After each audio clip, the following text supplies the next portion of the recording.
Bagaimanapun ingat, semuanya satu hari akan selesai. Ini akan membuat kita punya sebuah meterai tertentu di hati kita, bahwa apapun yang kelak akan Tuhan limpahkan dalam kehidupan kita, tidak akan membuat kita terikat dengan harta duniawi. Biarkan hati kita melekat kepada Dia dan tidak kepada dunia. Sebab pada hari Dia datang, sebetulnya yang nimbang itu adalah hatimu sendiri. Anda ingin Dia atau Anda ingin dunia? Kalau hari-hari itu hatimu cenderung ke dunia, maka tarikan Tuhan tidak akan mempan dalam hidupmu. Tarikan dunia akan membuat engkau tetap ketinggalan. Karena sebenarnya waktu Dia datang tidak pernah Anda akan lihat dulu dalam sekian jam dan kita memberikan sebuah keputusan. Karena itu setiap kali Anda mesti ingat, hati jangan melekat kepada apa yang duniawi. Hatimu harus melekat ke Tuhan.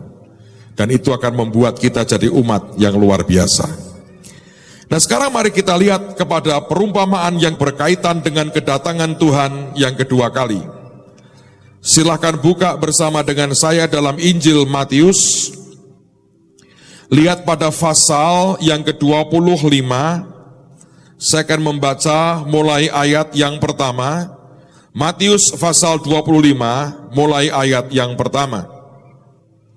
Pada waktu itu hal kerajaan surga seumpama 10 gadis yang mengambil pelitanya dan pergi menyongsong mempelai laki-laki.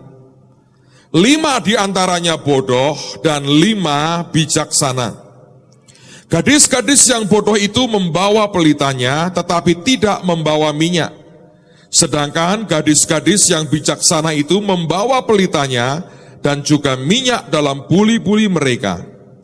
Tetapi karena mempelai itu lama tidak datang-datang juga, mengantuklah mereka semua lalu tertidur.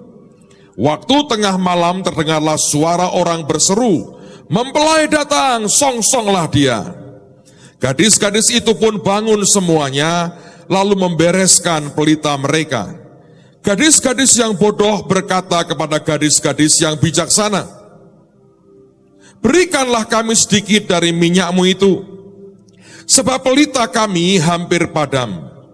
Tetapi jawab gadis-gadis yang bijaksana itu, "Tidak, nanti tidak cukup untuk kami dan untuk kamu. Lebih baik kamu pergi kepada penjual minyak dan beli di situ." Akan tetapi waktu mereka sedang pergi untuk membelinya, datanglah mempelai itu dan mereka yang telah siap sedia masuk bersama-sama dengan dia ke ruang perjamuan kawin. Lalu pintu ditutup. Kemudian datang juga gadis-gadis yang lain itu dan berkata, "Tuan, Tuan, bukakanlah kami pintu." Tetapi ia menjawab, "Aku berkata kepadamu, sesungguhnya aku tidak mengenal kamu. Karena itu berjaga-jagalah, sebab kamu tidak tahu akan hari maupun akan saatnya." Saudara, yang membuat saya tertarik membaca ayat ini lagi buat saudara adalah berkaitan dengan kedatangan Tuhan yang kedua kali, perumpamaan yang Yesus ajarkan tentang 5 gadis yang bijaksana dan 5 gadis yang bodoh. Aneh sekali, Alkitab tidak mengatakan 5 gadis yang baik dan 5 gadis yang jahat. Maka indikasinya sebetulnya bukan baik atau jahat lagi. Sebab kita semua sudah ditebus oleh Tuhan Yesus. Tetapi yang membedakan adalah ada 5 yang bijaksana dan 5 yang bodoh. Kita nggak pernah bisa berkata yang mana yang jahat. Alkitab tidak berkata tentang yang jahat. Alkitab bicara tentang 5 gadis yang bijaksana dan 5 gadis yang bodoh. Nah, ini yang saya mau tunjukkan kepada saudara. Kalau kita mau menyongsong Tuhan datang kedua kali dan didapati sedang mengerjakan akan tugas kita, maka Anda harus ingat Tuhan ingin menjadikan kita sebuah wadah yang besar, yang luas, yang lengkap dan tersedia. Ingat Alkitab berkata, tembokmu akan dibangun dan perbatasanmu akan diperluas. Hari-hari menjelang Tuhan datang yang kedua kali, kita diminta Tuhan mengerjakan pekerjaan dan tugas kita secara maksimal. Tidak ada orang yang bermalas-malasan, tidak ada orang yang miss the target lagi. Karena itu dia mau berkata, dia mau mengajari kita hari ini, bagaimana menjadi bagian dari gadis yang bijaksana. Nah, kalau saya membaca cerita ini, ketika saya mendoakan sepanjang hari, Tuhan, apa poin yang mau Engkau mau sampaikan? Dan tiba-tiba Tuhan berkata begini, nak, kamu perhatikan. Itu bukan satu yang bodoh, 9 yang bijaksana. Bukan juga 9 yang bodoh atau 1 yang bijaksana. Seperti seolah-olah terbelah 2. Separuh tergolong bijaksana, separuh tergolong bodoh.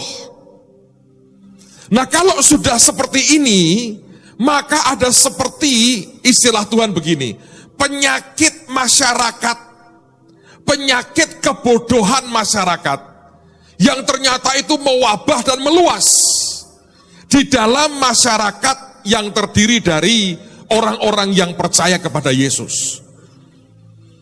Karena kalau Anda di kelas misalnya, waktu kenaikan kelas, 2 orang tinggal kelas tidak naik alias mogok, ya cuma 2 dari mungkin kira-kira 30 anak di kelas itu.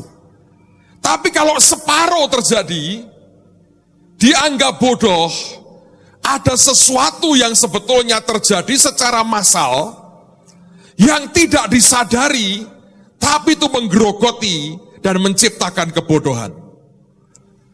Dengan dasar itu saya doa lagi, dan Tuhan ingatkan satu ayat. Apa yang membuat orang itu menjadi bodoh?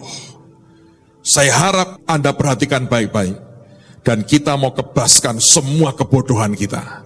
Sebab kalau Anda ingin pelitamu tetap menyala, Anda tidak boleh bodoh. Dan kebodohan ini memadamkan begitu banyak hal dalam kehidupan kita. Oke, sekarang mari kita lihat ayat yang sudah sangat terkenal sekali.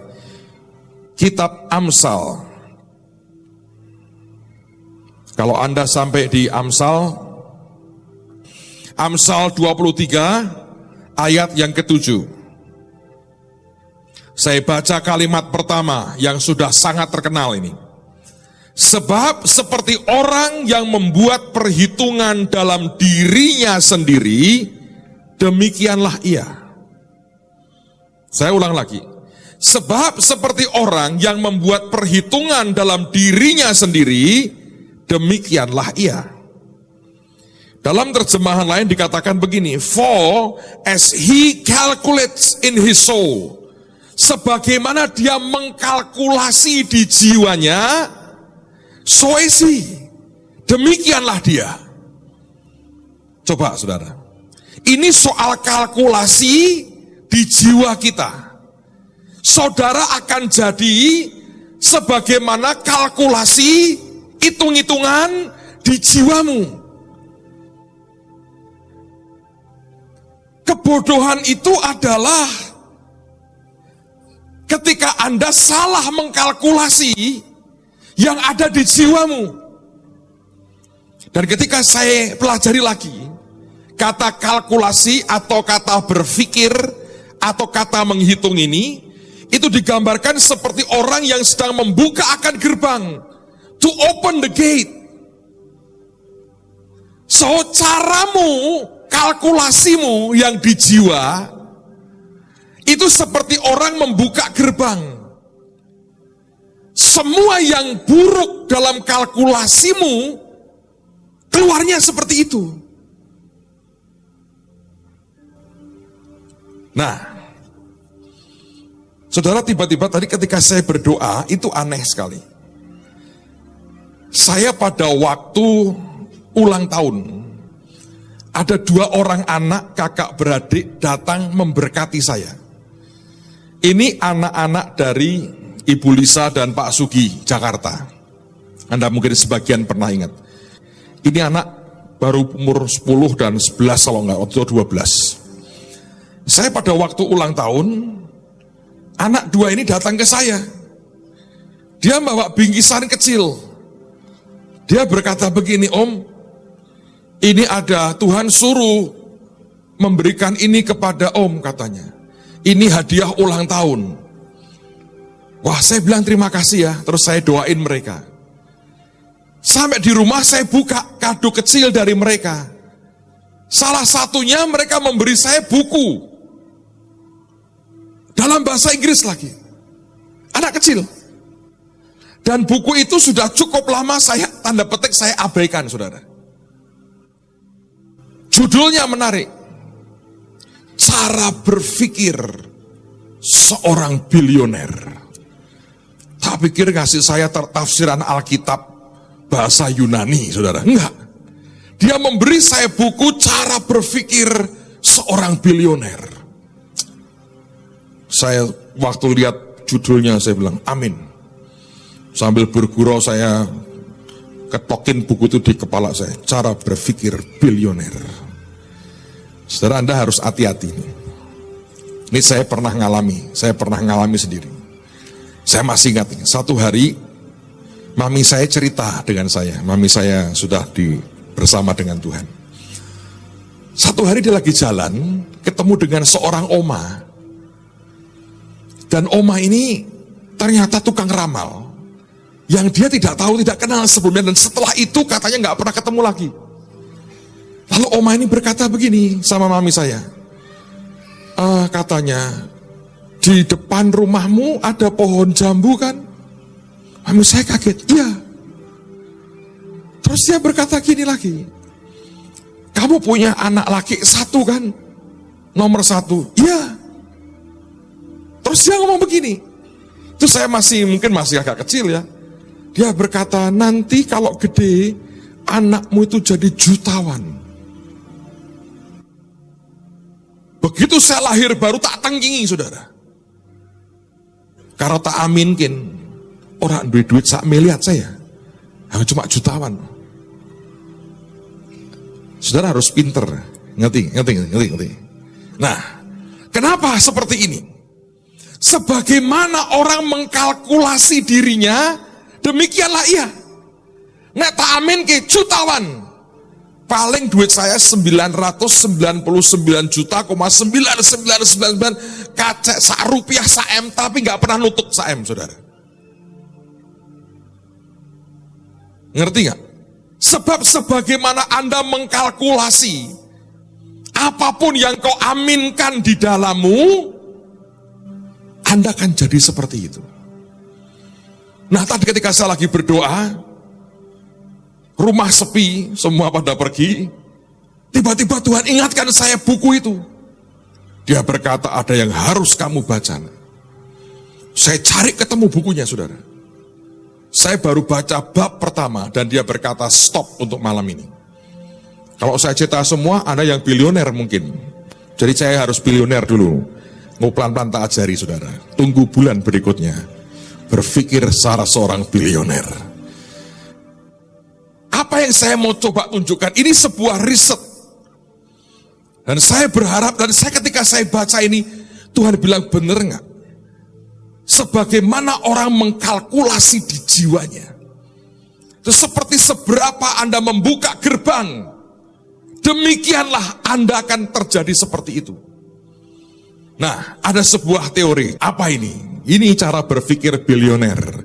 Bab pertama, saudara. Beli di mana? Saya nggak tahu. Tanya sama anak-anak kecil itu. Beli di mana? Saya nggak tahu. Teorinya berkata,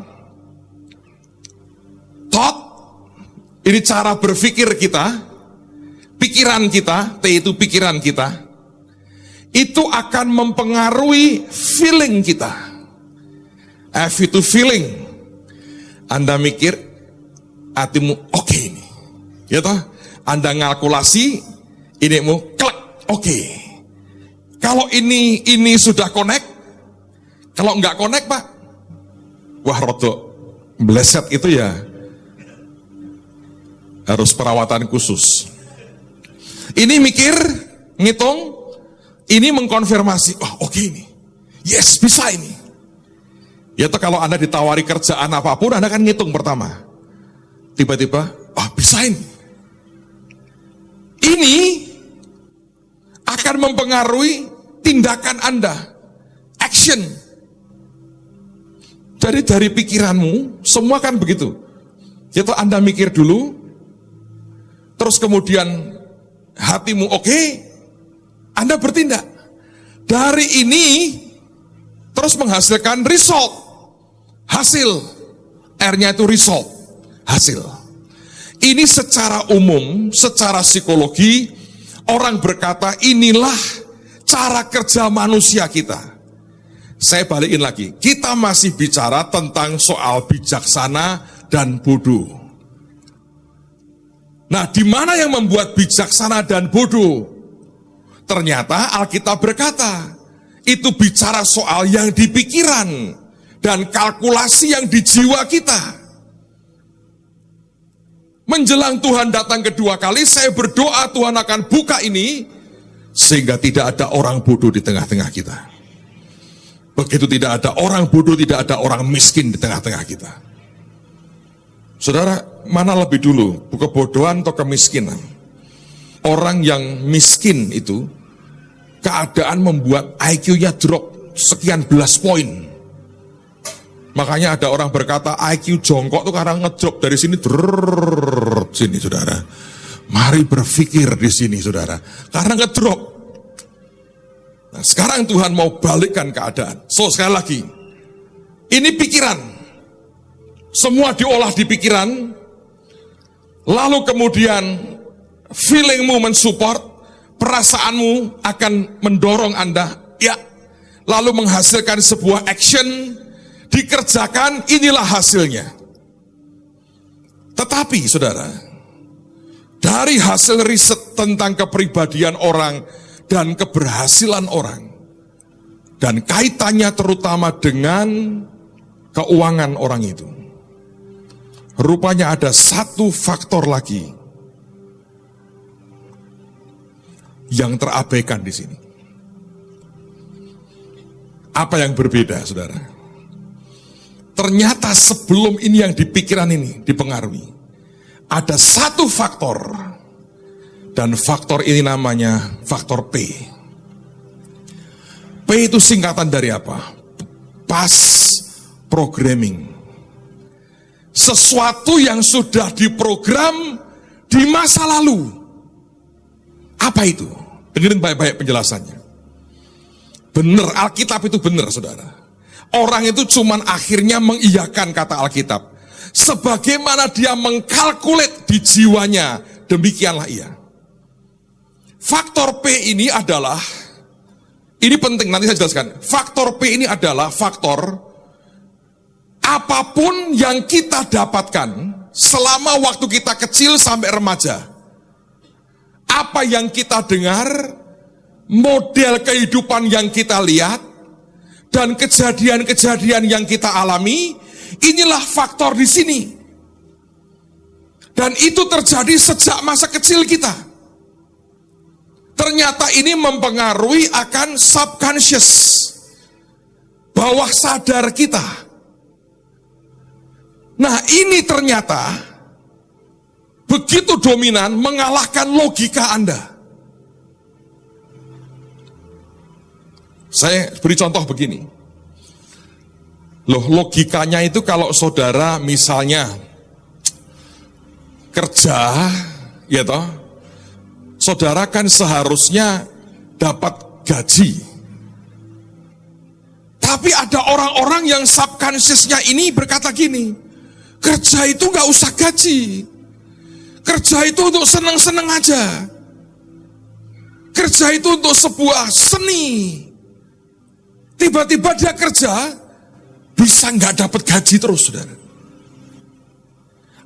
Apapun yang terjadi itu bisa begitu mempengaruhi hidupnya.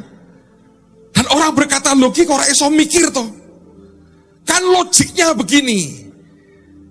Dalam kehidupan kita, kita berhadapan dengan logika-logika yang ditabrak. Anda pakai logika itu ditabrak semua. Kenapa? Ada yang tersimpan di subconscious kita. Dan ini namanya adalah sebuah program sebelumnya. Bahkan sebelum Anda terlalu dong, ngerti dengan semuanya, tiba-tiba ini program masuk. Dari mana itu? Dari masa kecilmu. Zaman dulu, gereja ngajari lagu. Biar aku miskin di bumi, asal kaya di sorga. Terus melarat semua itu, saudara. Kerja itu ya pokoknya cari apa di dalam dunia. Cari dunia tentu binasa.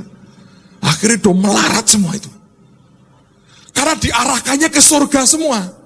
Which is true, bener nanti kelak ke sana. Tapi sebetulnya, menurut saya, kalau Anda hidup diberkati sekarang ini, nanti Anda kaya di surga. Karena engkau bisa melakukan yang Tuhan perintahkan. Dia berkata, ayo ke bangsa-bangsa. Kalau Anda diberkati, Anda berkata, saya pergi Pak. Kalau Anda belum punya apa-apa, saya doa Pak. Beda toh. Tiba-tiba ketika Anda sedang berdoa, yang lain sudah pergi. Ribuan jiwa di Eropa dimenangkan buat Tuhan. Ribuan orang di India dibaptis. Itu hitungan surganya gimana? Ya doa pasti dihitung Tuhan lah, jangan khawatir. Tapi itu sebetulnya kaitan yang tidak bisa begitu. Nah, saudara, engkau dalam keluargamu sebetulnya, ketika bicara soal keuangan, engkau dulu diajari apa? Itu mempengaruhi loh. Yang engkau dengar dari kecil itu apa? Kalau ibumu berkata gini, urip iku ming mampir ngombe. Jadi Anda hanya butuh gelas. Ojo apik-apik nek kayak Pak Pendetone apik gelas sih. Malah kayak wayang-wayang wong ini ngomongannya. Urip ming mampir ngombe. Kowe ming perlu cangkir sithik nang siji wae. Banyu ra usah macem-macem, godhok wae banyu udan mbok tarang godhok. Urip ming mampir ngombe. That's it. Nah kalau Anda mampir ngombe, pernahkah Anda ke warung jual minuman, meletakkan hartamu di situ? Ya nggak perlu toh. Ada filosofi baik sebetulnya. Tapi itu masuk ke subconscious ternyata. Ini hasil riset loh saudara, secara psikologi. Karena nanti kalau diputer, ternyata dibuktikan, itu menciptakan otak bilioner. Saya harap Anda mau itu. Lo datang ke Tuhan dengan keren, jiwa-jiwa kan enak. Daripada datang sampai compang-camping, gue ngapain? Menderita Tuhan puluhan tahun aku. Sekarang aku menyambut engkau datang kedua kali, mbak eplek-eplek begini kan menyedihkan toh saudara. Ini dua hal jangan dipertentangkan. Ngerti saudara? Ini subconscious kita ini loh. Pertama dari apa yang orang katakan kepadamu. Saya nggak tahu kok diajari apa. Sebagian dulu orang tua ngomong gini, sing penting yonang, dapurmu iso ngepul. Lah zaman dulu wong godok apapun pakai areng dan pakai kayu saudara. Pakai gas sudah nggak ada kepulan nih saudara. Naik kepulan kobongan itu rumah kita. Sing penting dapurnya ngepul. Jadi selama Anda masih ada jangan bening di kedapurmu, Anda puas. Itu ternyata ketika diteliti mempengaruhi seberapa besar kau akan terima blessing. Sebagaimana orang mengkalkulasi di jiwanya. Nah jiwamu itu tanpa sadar mengkalkulasi. Dan ada istilah bagus.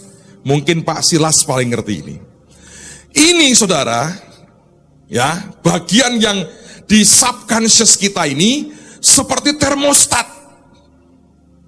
Anda tahu termostat? Termos Pak, bukan bocor produk pinter sidik. Termostat itu alat untuk mengatur suhu, istilahnya gitu. Contoh gini, kalau Anda lihat di ruang yang paling kelihatan itu di hotel-hotel besar, dia punya hall, nanti ada alat pengatur suhunya. Dia ngomong gini, di sini juga ada termostat. Saya mau pokoknya suhunya 20 derajat. Dia set gitu. Ini mesin AC-nya akan nyembur, terus kerja. Terus dia hajar terus, sampai ruangan itu menunjukkan 20 derajat. Ada orang berkata, bukai pintunya, dibuka pintunya. Lalu udara panas masuk kan? Terus suhunya naik nggak? Naik, sebentar. Begitu suhu naik, termostat membaca. Loh kok 23? Dia hajar lebih kuat lagi. Sampai berapa? 20. Ngerti nggak saudara? Sekarang saya mau tanya, termostatmu soal berkat ini piro?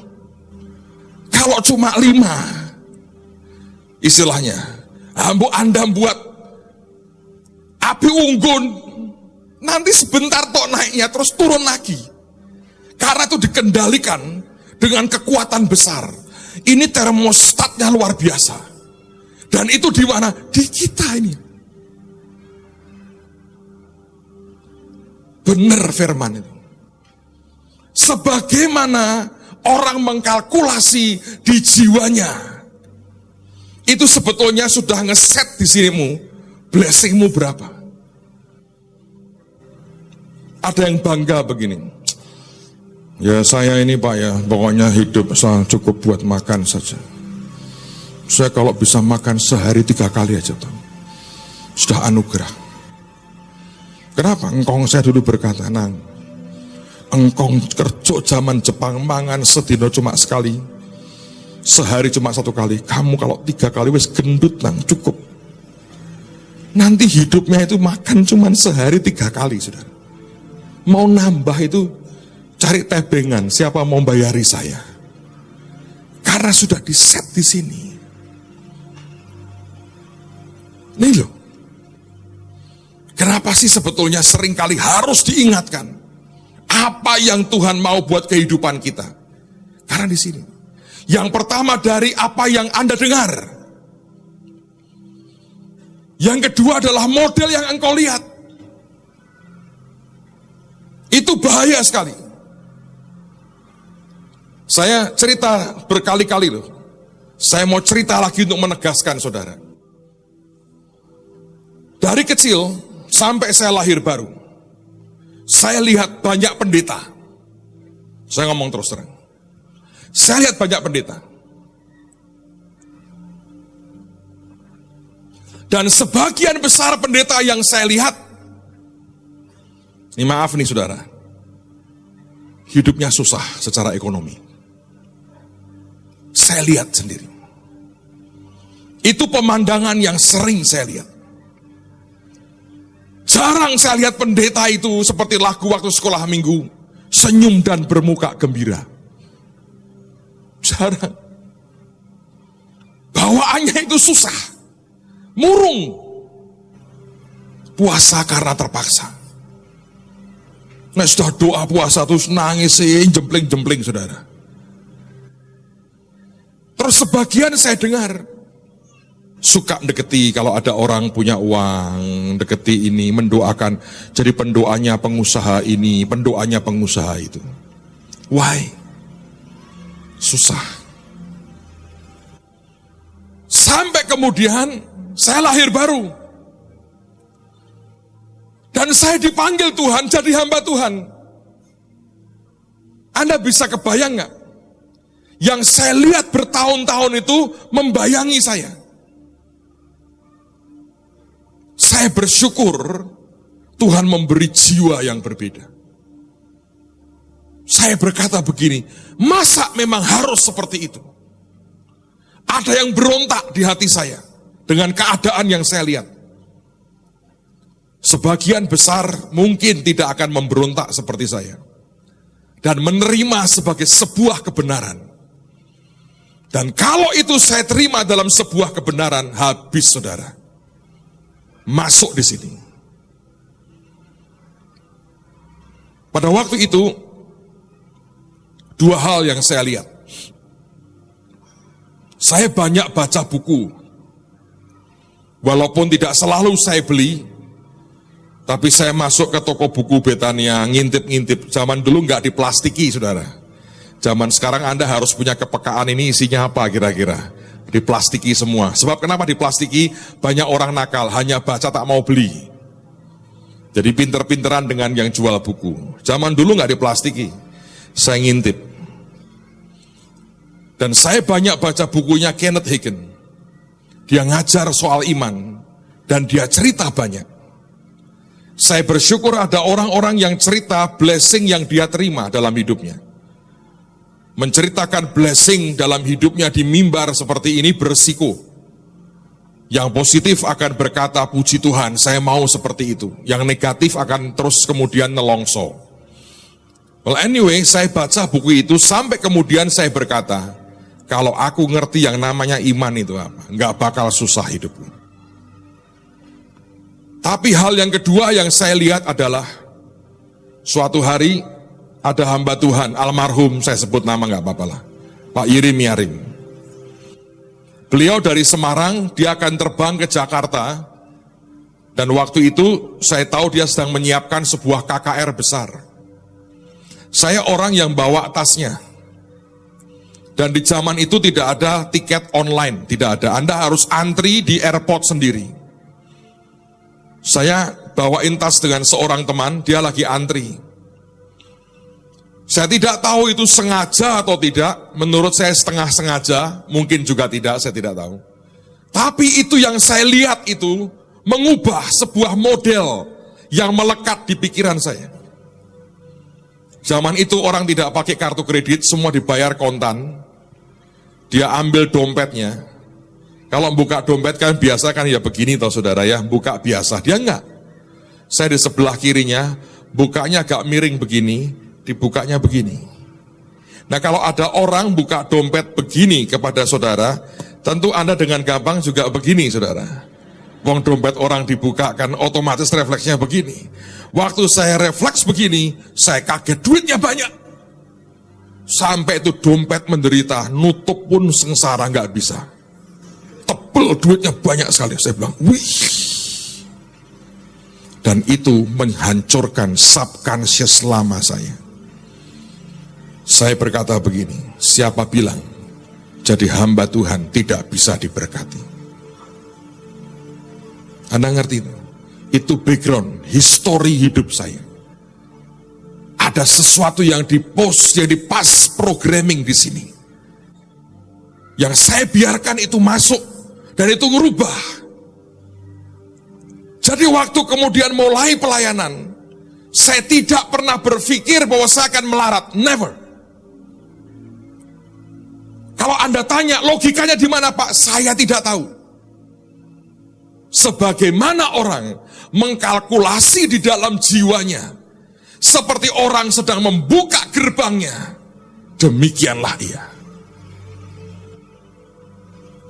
Saudara, itu juga berkaitan dengan peristiwa-peristiwa tertentu yang Anda alami dalam hidupmu.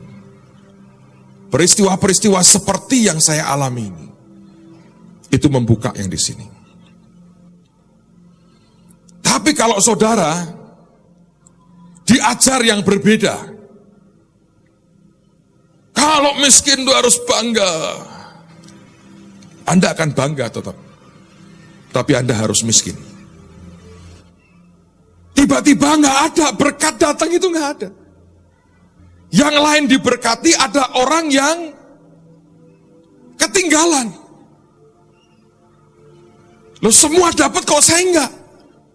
Ada semacam atmosfer tertentu yang mengitari kita. Bahkan itu nabrak semua logika yang Anda tahu.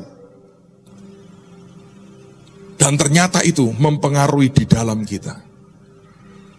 Saya harap Anda merenungkan. Kalau Anda berkata, iya ya, dulu kecil aku diajari seperti ini. Coba Anda teliti hidup masing-masing. Terus mulai dilawan dengan perkataan firman. Ingat, aku percaya, karena itu aku berkata-kata. Deklarasimu akan firman, itu akan mengubah yang di sini. Mengapa Anda perlu belajar firman, makan firman, baca firman, terus seperti ini? Anda harus membersihkan yang di sini. Menurut saya orang ketiga yang mempengaruhi banyak itu Pak Yusak.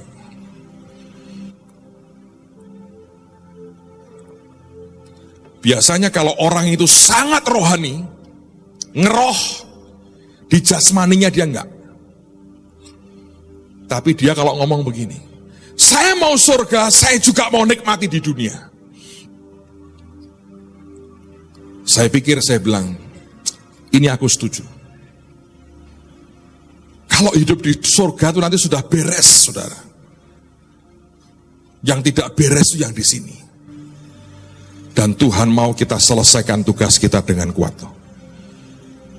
Tuhan mau kita selesaikan pembangunan rumah sakit. Tuhan mau kita bangun lagi sekolah. Saya berdoa kita satu hari akan punya 10.000 murid di tengah-tengah kita. Ada beberapa orang sudah mimpi katanya kita suruh bangun gedung 50.000. Saya bilang amin lah. Dan itu harus muncul di sini. Kita akan lihat nanti. Saya berdoa, Anda mulai perhatikan ini. Jangan-jangan selama ini yang menghalangi begitu banyak hal, itu yang di sini. Karena apa yang pernah ditanam di dalammu, di bawah sadarmu itu, ini seringkali nabrak logika demi logika. Sudah diajari berkali-kali, diomongi berkali-kali, bahkan logika iman ditabrak. Dia bilang, aku gak mau ini, gak bisa, karena itu otomatis, saudara. Dan subconscious ini yang membuat banyak hal yang tidak logik terjadi. Ada orang-orang yang lihat orang tuanya ketika masa tuanya jatuh. Nanti omnya tua-tua miskin, engkongnya tua-tua bangkrut. Hati-hati loh. Engkau harus berkata ke jiwamu, aku tidak seperti itu. Dalam Yesus aku ciptaan yang baru. Yang lama sudah berlalu, yang baru kini muncul. Aku ciptaan yang baru. Anda harus omongi jiwamu sampai subconsciousmu ini berubah. Ada orang yang dididik dari kecil sakit obat, sakit obat, sakit obat. Anda akan jadi orang yang tidak percaya miracles. Anda percaya obat, walaupun obat tidak salah. Tapi kalau itu sampai menguasai subconsciousmu, Anda jadi orang yang berkata, enggak, aku enggak mau yang mujizat, gue enggak mau, gue yang mau yang logis saja. Tapi logisnya itu tidak logis. Karena sebetulnya di sini. Amen, saudara. So gadis ini bukan jahat, bodoh. Dari mana kebodohannya? Dasarnya mungkin pinter, logikanya dia ngerti, tapi kalkulasi di jiwanya ini loh. Dan itu seringkali oleh karena pihak lain, bukan karena jahat, tapi ngajari Anda sesuatu. Anda pernah nggak waktu kecil diajari gini? Kalau hujan, jangan di luar dekat pintu. Nanti ada roh apa nyamber. Selalu begitu. Padahal ya itu kalau Anda lihat logika kan begitu. Tiba-tiba orang takut petir. Karena bukan karena voltasenya gede, bukan. Tapi rohnya itu loh. Yang dari kecil itu diweden-wedeni. Nah orang tua dari dulu kalau didik anak, ditakut-takuti. Ada satu orang saya marahi. Masa nakut-nakuti pakai nama saya? Nanti ada Pak Agung loh. Loh, apa aku setan apa kok takut? Awas tuh aku bilang. Kue lebih medeni dari aku, saya berkata gitu. Saya marahi. Jangan didik yang seperti itu. Masukin firman. Itu akan membuat Anda dan saya jadi orang-orang yang bijaksana. Amen, saudara. Teruskan lagi, saudara ya, sebentar. Supaya selesai. Mari dengan cepat. Nah, bagian yang lain yang Anda harus perhatikan. Ingat loh, itu ada termostatnya loh. Ini termostat loh. Anda di set berapa, segitu. Oke? Tapi yang kedua, apa yang bedanya apa? Yang bodoh dengan yang bijaksana. Menurut saya sederhana. Yang bijak itu yang antisipatif. Dia bisa mengantisipasi. Yang bodoh itu cuma reaksi. Oh kurang minyak, minta dong, beli sana sini ribut. Yang bijak itu sudah bisa ngitung. Loh, ini sebuah kebodohan aneh. Mengapa tadi saya mulai dengan soal yang namanya past programming tadi? Karena begini saudara, kalau sampai dia nggak bawa minyak cadangan itu memang kebangetan. Di zaman itu yang namanya mempelai pria datang terlambat itu sudah umum. Jadi itu bukan kejadian yang luar biasa, itu enggak. Itu dapat dikatakan pasti telat lah. Jadi kalau orang bilang pasti telat, ya mesti ada cadangan. Karena nggak pernah jelas berapa jam terlambatnya. Pasti telat lah. Loh, itu saja kok tidak ngerti. Jadi ada sesuatu yang di bawah sadarnya yang membuat dia jadi bodoh.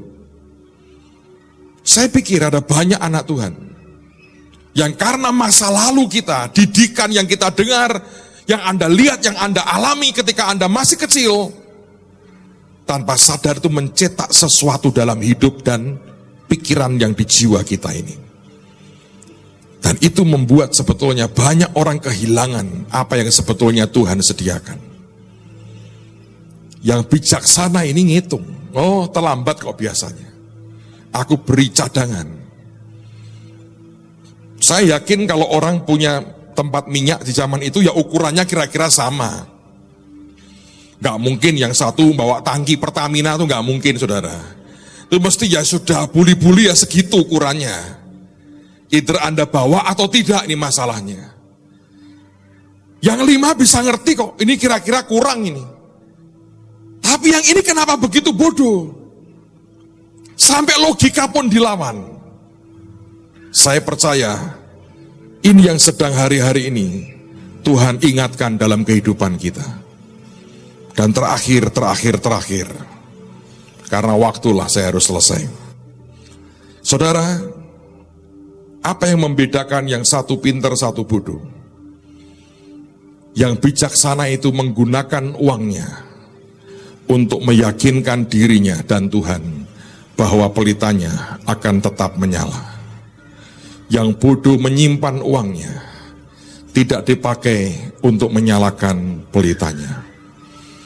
Pelita ini tanda sebuah kesiapan untuk melakukan apapun yang Tuhan perintahkan. Saya berdoa pada saat Tuhan memberkati Anda, uangmu tidak engkau simpan dan pelitamu kemudian padam, engkau harus lari-lari memakai uangmu untuk menyalakan pelitamu lagi. Saya berdoa Anda nyalakan itu pelita demi pelita di banyak tempat. Uangmu engkau pakai untuk menyimpan minyak demi minyak. Dan setiap kali Tuhan berkata, nak, lakukan ini, Anda dengan segenap hati, dengan sukacita menggunakan uangmu, sehingga pelita hidupmu terus akan menyala. Dan apapun yang Tuhan perintahkan, engkau akan berkata, ya Tuhan, akan aku kerjakan. Saya berdoa, dalam hari-hari ini, pelita hidup kita akan menyala dengan cara Tuhan yang ajaib. Yang percaya katakan amin. Tuhan segera datang, biar kita menyongsong Dia dengan pelita kita masih menyala. Amen saudara. Siapa yang nikmati anugerah Tuhan, amen saudara. Dan saya mau percaya bahwa Tuhan akan memberkati, menyertai kita dengan anugerah yang luar biasa. Hamba berdoa dalam nama Tuhan Yesus. Tuhan, Engkau ajari kami hari ini. Engkau bicara lagi Tuhan. Berapa yang Engkau mau kami bawa kepadamu sebagai sebuah tanda. Inilah uang dari keluarga kami yang dipakai untuk minyak hidup kami, supaya tidak ada satupun yang pelitanya tidak menyala saat Engkau datang yang kedua kali. Angkat tanganmu saudara. Kami mintakan blessing Tuhan, berkat Tuhan turun, dan biarkan anugerah Tuhan yang ajaib membuat kami disiapkan jadi umat yang layak ketika Engkau datang kedua kali. Lihat kerinduan hati anak-anak-Mu Tuhan, hati dari umat yang Kau cintai ini. Biarkan turun blessing Tuhan yang terbaik, biarkan turun anugerah Tuhan yang terbaik, biarkan turun semua yang terbaik dalam hidup semua kami. Terima kasih Bapa, terima kasih Tuhan, terima kasih Tuhan. Terima kasih Tuhan. Sepanjang minggu ini kami tahu kami menikmati yang ajaib daripada-Mu. Di dalam nama Tuhan Yesus. Amin.